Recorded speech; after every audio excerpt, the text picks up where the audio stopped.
Shia today, your choice for tomorrow, آپ کا انتخاب کل کے لیے۔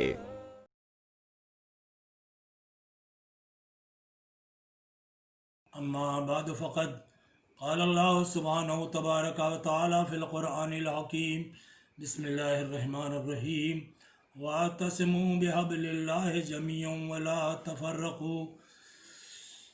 خداوند عالم قرآن مجید میں ارشاد فرما رہا ہے کہ اللہ کی رسی کو مضبوط پکڑ لو اور ان کے دامن سے وابستہ ہو جاؤ اور فرقوں میں نہ بٹو۔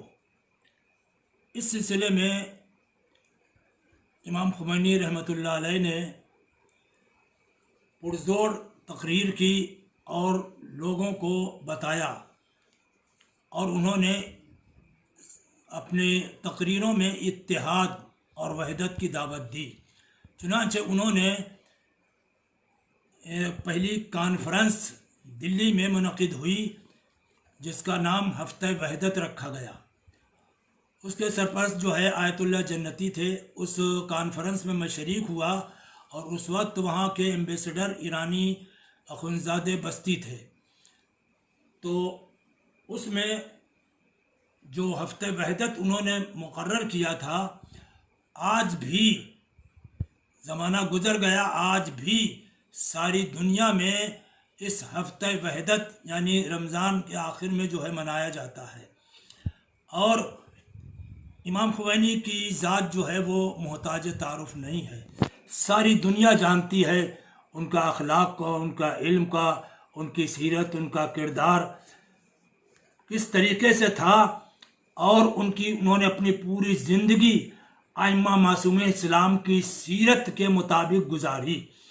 چنانچہ جس طریقے سے ائمہ معصومین اسلام کو بنی امیہ بنی عباسیہ نے قید خانے میں رکھا، زندان میں رکھا، اسی طریقے سے امام خمینی کو بھی کئی مرتبہ جیل میں رکھا گیا، لیکن انہوں نے جس طریقے سے ائمہ معصومین اسلام نے صبر سے کام لیا، اسی طریقے سے انہوں نے صبر سے کام لیا۔ اور آج ساری دنیا جو ہے ان کو جانتی ہے کہ وہ کس قسم کے رہبر، کس قسم کے لیڈر تھے۔ بلکہ دیکھا جائے تو میں سمجھتا ہوں کہ انہوں نے سارے علماء کو بھی خطاب کیا۔ ایک مرتبہ کانفرنس ہوئی تہران میں ائمہ جماعت کی، تو اس میں بھی شریک تھا۔ انہوں نے اپنی تقریر میں یہ فرمایا کہ آپ حضرات ائمہ جماعت ہیں، دینی مذہبی کام کے لیے آپ کسی کا انتظار نہ کیجیے گا، بلکہ جو نیک کام اور اچھا کام ہو اس کے لیے آپ کھڑے ہو جائیے، تو لوگ خود بخود جو ہے آپ کے پاس آ جائیں گے۔ اور اس کی مثال دی جناب رسول خدا نے اسلام کی تبلیغ کے سلسلے میں کہ اس وقت چند افراد تھے، اگر وہ انتظار کرتے کہ مسلمان لوگ اکٹھا ہو جائیں تب میں اللہ کے پیغام کو پہنچاؤں، تو نہ اکٹھا ہوتے اور نہ یہ پیغام پہنچتا۔ لہٰذا انہوں نے پیغام پہنچایا تو آہستہ آہستہ لوگ جو ہے سارا جزیرہ عرب جو ہے وہ مسلمان ہو گیا۔ امام خمینی رحمۃ اللہ علیہ سے میری ملاقات ہوئی نجف اشرف میں، مدرسے بروجردی میں وہ نماز مغربین پڑھاتے تھے، ظہرین کی نماز مسجد ہندی میں پڑھاتے تھے۔ اور اس طریقے سے کبھی بھی انہوں نے مولا کائنات علی بن ابی طالب کے روضے میں جانے سے غیر حاضری کبھی نہیں کی، بلکہ وہاں جاتے تھے، جانے کے بعد عبادت کرتے تھے آدھا گھنٹہ۔ اور وقت کی اس لیے پابندی تھی کہ گھر سے وہ 8:30 بجے نکلتے تھے اور پیدل ہی مولا کے روضے میں جاتے تھے، جانے کے بعد عبادت کر کے واپس وہاں سے آتے تھے۔ اس طریقے سے ان کی زندگی جو ہے وہ عجیب و غریب ہے، بلکہ انہوں نے آخری وصیت جو کی ہے کتاب کی شکل میں شائع ہو چکی مختلف زبانوں میں، لہٰذا تمام لوگوں کو اس کو پڑھنا چاہیے، اس کے اوپر عمل کرنا چاہیے۔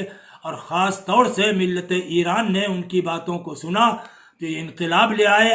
آج جو ہے ایران جو ہے وہ کس طریقے سے آزاد ہو گیا ہے کہ وہاں کسی قسم کی کسی کو کوئی تکلیف نہیں ہے، بلکہ امام خمینی رحمۃ اللہ علیہ کی ذات بابرکت کہ جنہوں نے اس طریقے سے اس پیغام کو ساری دنیا میں پہنچایا، اور قیامت تک جو ہے ان کا یہ پیغام باقی رہے گا۔ ہم دعا کرتے ہیں کہ ملت ایران کو کامیابی و کامرانی عطا فرمائے اور امام کے ظہور میں تاجیل فرمائے. ربنا تقبل منا انک انت السمیع العلیم وآخر دعوانا ان الحمد للہ رب العالمین. شیعہ today, your choice for tomorrow. آپ کا انتخاب کل کے لیے.